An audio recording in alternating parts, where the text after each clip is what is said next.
Changing air filter in Toyota. Glove compartment. You got two holders from the different side.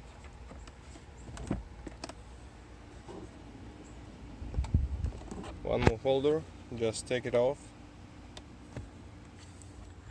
And here you got your cabin air filter. Open it. Remember the position of this filter.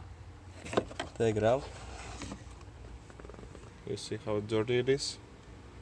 Compare new filter to the old one. Grab your new one. Airflow should be go from down to the up. Put it back. Take a cover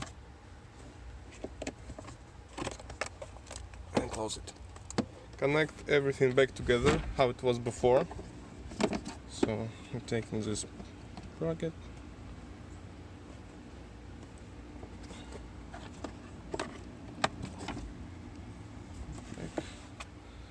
Click your glove compartment. Okay, it's working. This is how you change your cabin air filter. Thank you.